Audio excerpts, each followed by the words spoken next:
Today, there are more signs of radiation from Japan's nuclear plant in the food and water supply. Authorities are still analyzing data after finding abnormally high levels of radiation in milk and spinach. And in Tokyo, very small amounts of radioactive iodine have been detected in the tap water. Joining me now here in Washington to discuss the health implications of this crisis, Dr. John Boice, a radiation epidemiologist and professor at Vanderbilt University.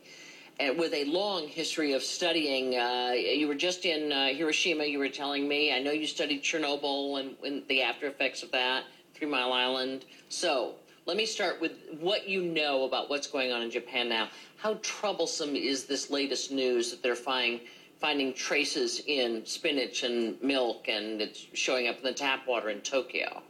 Actually, the levels that they're reporting are very low, and so the information that's coming out is very reassuring that these will not result in any immediate health effects, and the late effects, the possible risk of cancer later on in life, seems to be very, very low also. And that's because we live in this sea of low-level radiation exposure right now.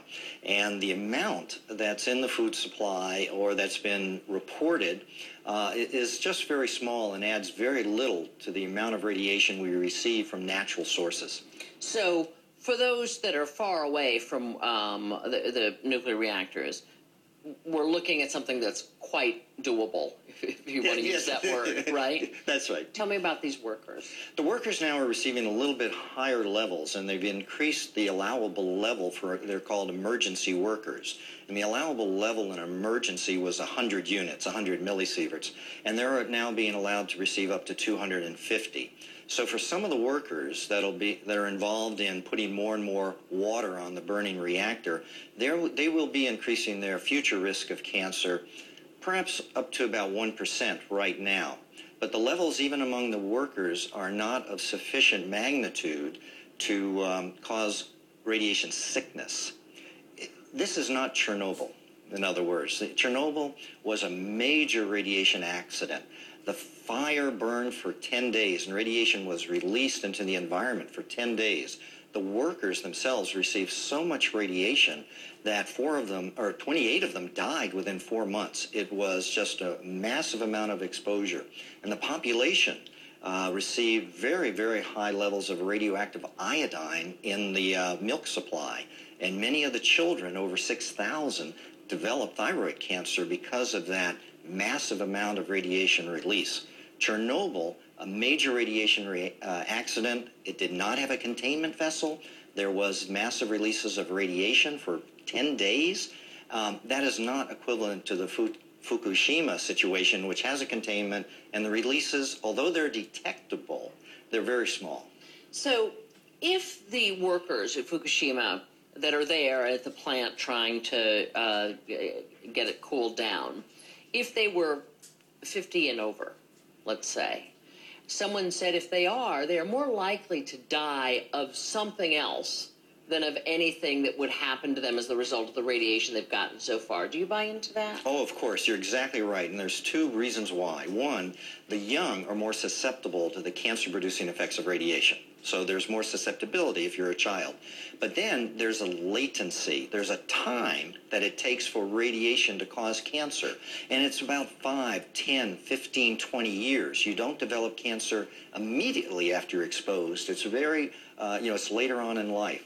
And so among those that are elderly, if there are workers there over the age of 50, they would not likely develop a cancer that could be linked to their radiation exposure. From this, because we get, let's talk about this suicide mission and that sort of thing. But what I'm getting from you is this is not nearly so dangerous as it felt. Oh, you're exactly right. I think the fear is out of proportion to the actual risks right now.